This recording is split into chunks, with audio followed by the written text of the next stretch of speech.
Hello, everyone. Happy fourth Sunday in Lent. Now, if this is your first week that you've seen this calendar, when you print it off, make sure you white out the words of, because they aren't Sundays of Lent, they're Sundays in Lent. The Sundays aren't actually part of the 40 days of Lent. If you count from Ash Wednesday to Easter Sunday, you'll actually see there's 46 days. So actually the Sundays are not part of Lent. They are just, each of them, a little celebration of Easter. Isn't that cool? Yeah. Well, today you are going to find out why we have been learning this song. Well, this song are actual words from the Bible, from the book of John, chapter 3, verse 16. And in fact, this verse was read in church this morning. It is part of the assigned readings for the day, part of the gospel lesson for today. So we are going to recite this whole verse. Yep, we're going to say the whole thing by memory, but we'll practice first by singing it. If you remember when I first introduced this song, I talked about what a wonderful gift God has blessed us with music, with singing. You know, when you sing something, it helps you to remember it. Now, if you see something with your eyes or you speak it, it gets stored someplace in your brain. I don't know, but when you sing it, it also gets stored in another part of your brain. So now you've got more than one part of your brain where you can find those words. Isn't that cool? Yeah. Well, so first we're going to sing the song. It's written by Debbie Kerner-Ritino and Ernie Ritino, and you're going to need your shaker, any kind of container with rice or macaroni or cereal or little bricks, anything that'll shake and make noise. That's for that verse, and for this verse you'll need the tapper. If you haven't got those things ready, just press pause and run off and get them, and then come join us. Okay, so we're going to sing with Pastor Craig, and then we'll shake there, we'll tap there, and we'll sing with Pastor Craig again. Okay, let's go. Here we go.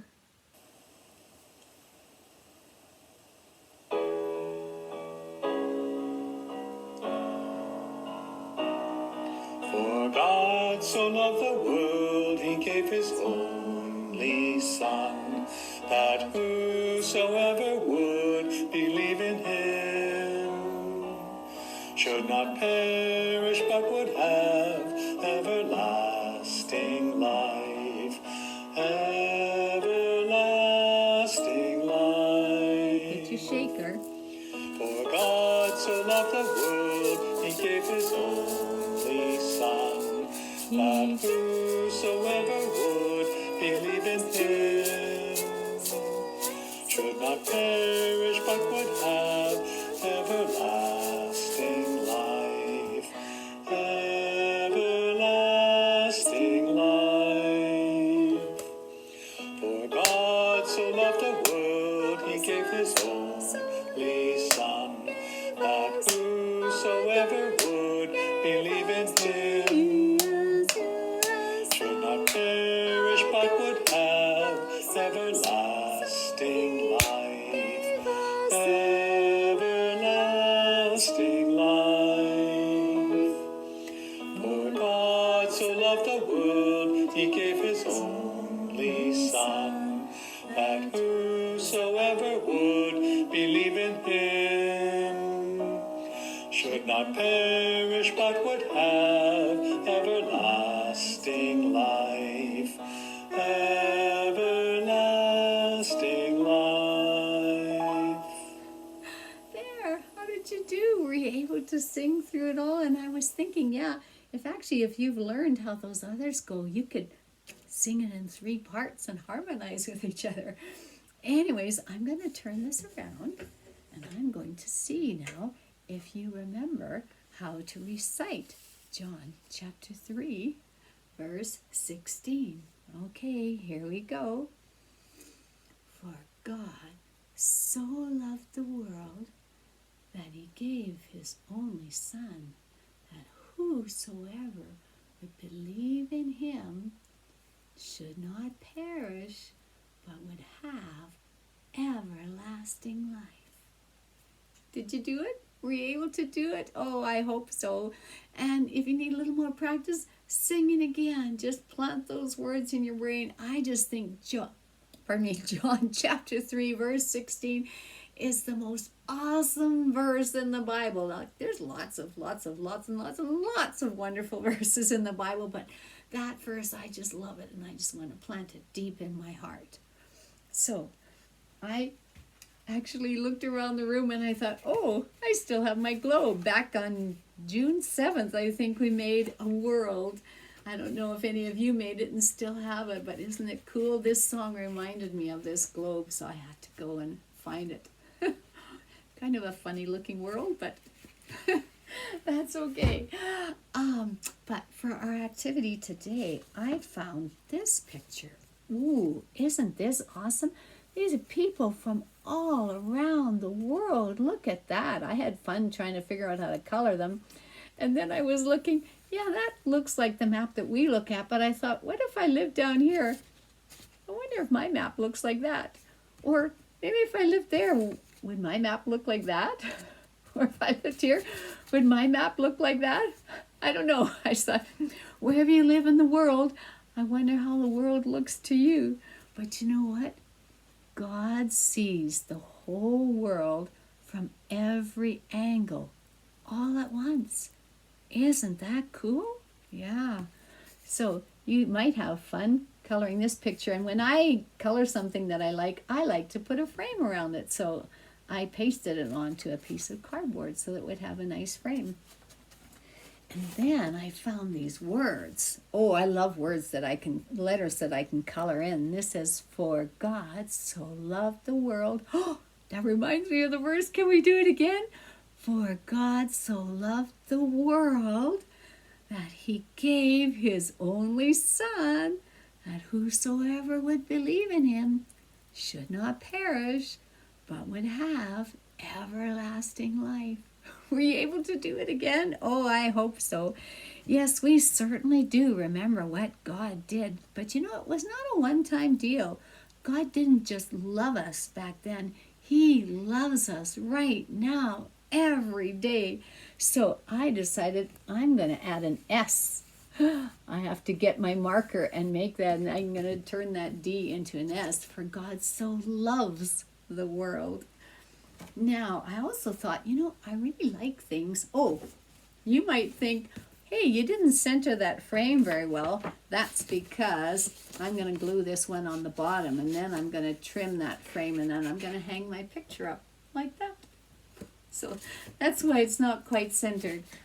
Now, I thought, to make something a little bit more of a craft, I actually really like to hang things on my wall, so I found this picture. Ooh, it actually has the words on it, and I found that picture, and then I thought, I don't want to spend a lot of money on a frame. Just went and looked in my recycle box, and I found a container, a yogurt container, and it had this cool hook on it. So yeah, I glued it onto there, and now I can just hang it on my wall. But you don't have to find something that has that hook on. Any kind of plastic lid usually has a ridge on it, and so you can glue your picture on that side, and then with the ridge, hang it on the wall.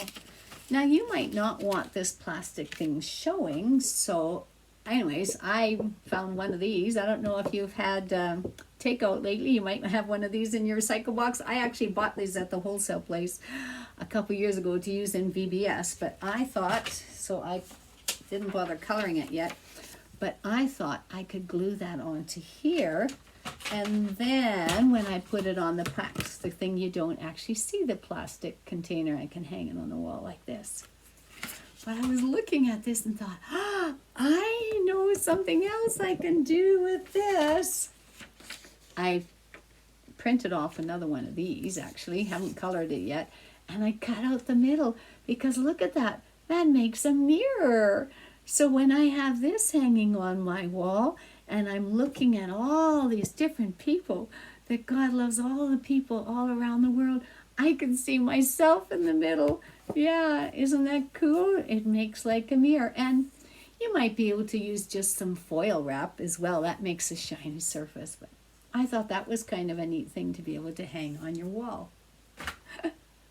Anyways, those are the activities I had planned for today. But kids, I just want to talk with your mums and dads for just a moment.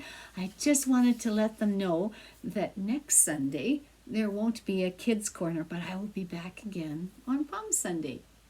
Now, if you haven't seen the kids corner from a few weeks back where there was that running challenge, you might want to look at that. You can just fast forward through the song because we've done that now. Just fast forward to the running challenge and see if you can do it. But let me tell you about my plans for Palm Sunday.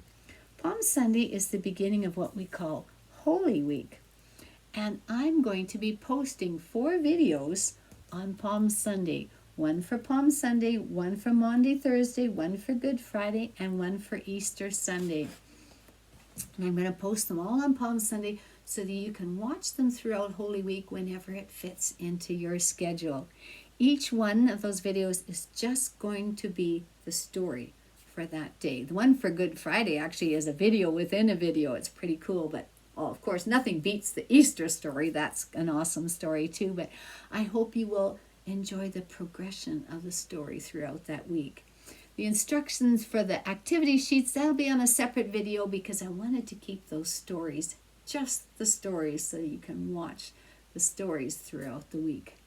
Anyways, those of you who are in school, I imagine you're enjoying the beginning of spring break, so have an awesome spring break, and I will see you again on March 28th. Bye-bye.